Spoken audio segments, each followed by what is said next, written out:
All right, welcome in everyone. Ready for another deep dive? Always ready to dig in. Today, we're taking a look at Flowing Code. They're a software development company, been around for 8 years now. 8 years.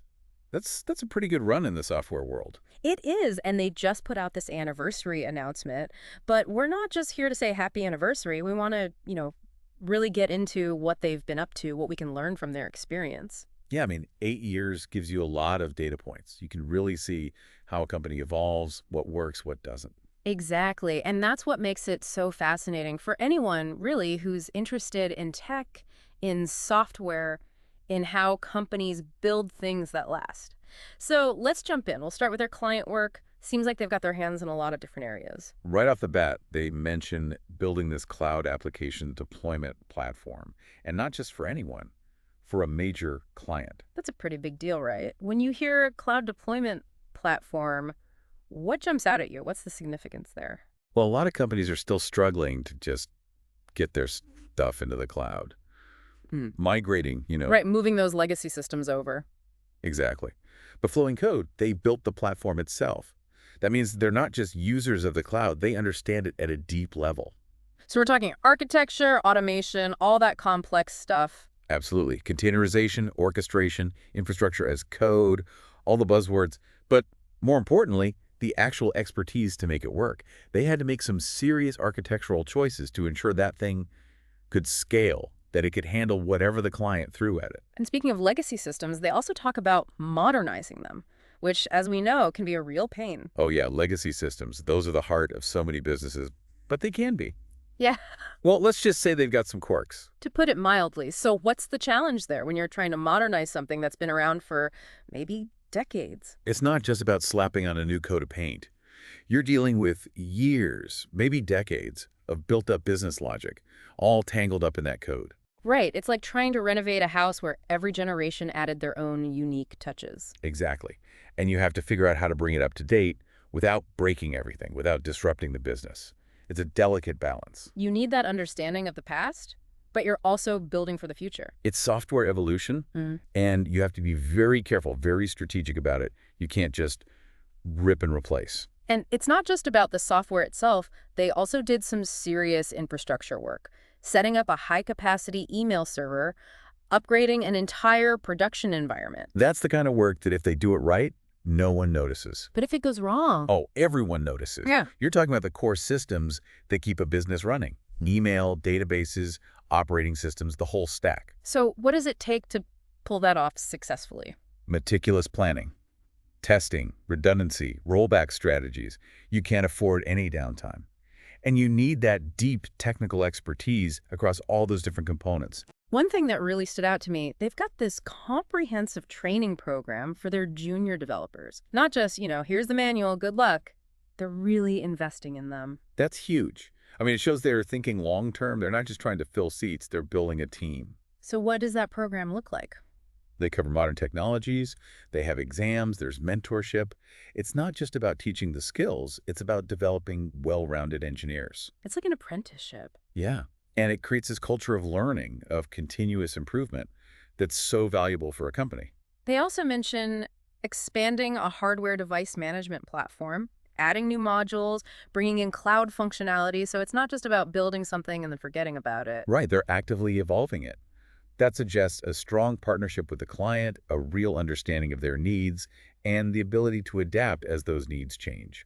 And they're using those modern approaches, cloud technologies, to make the platform even more powerful, more scalable. It's about staying ahead of the curve, not just keeping up.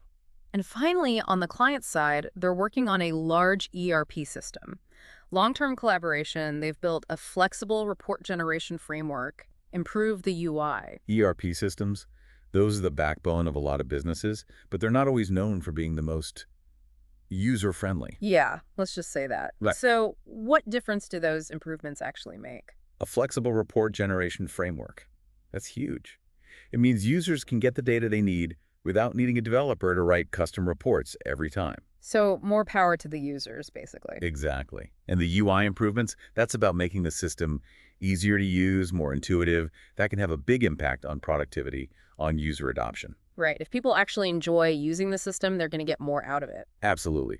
So across all this client work, we see a theme emerging: tackling complex challenges, embracing modern technologies, and focusing on delivering real value.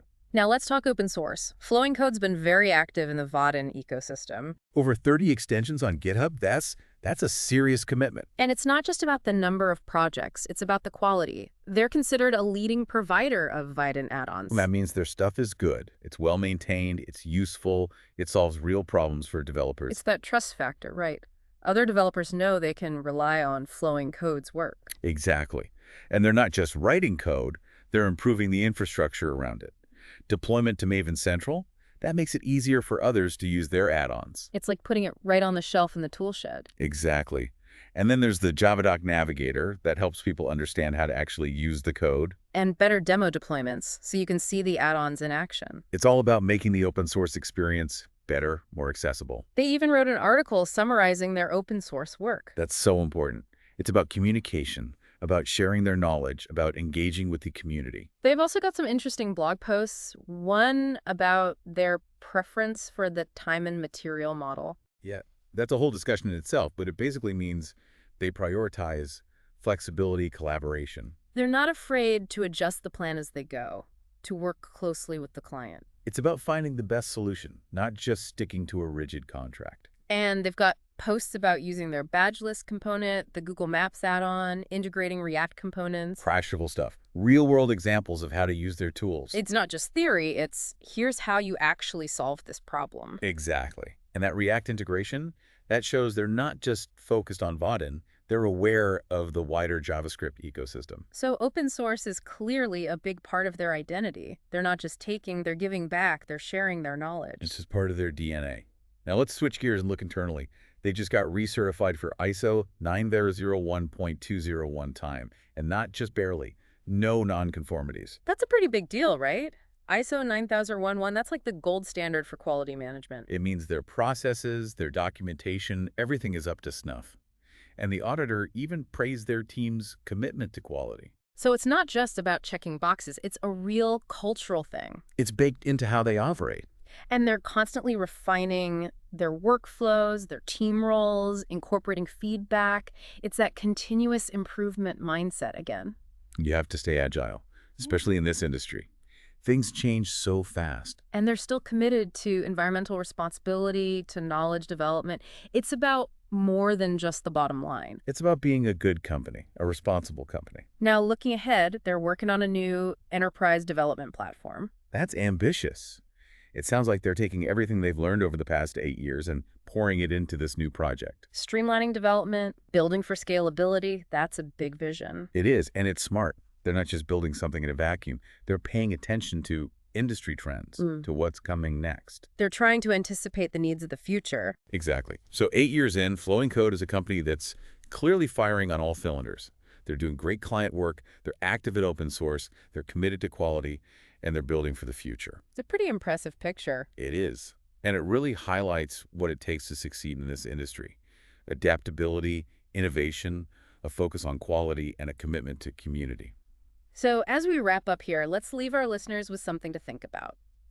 What can we learn from Flowing Code's journey? What are the ingredients for sustained innovation, for building something that lasts? And how can we apply those principles, whether we're in tech or any other field, to our own work, to our own aspirations? That's the real question. Thanks for joining us on this deep dive. Until next time.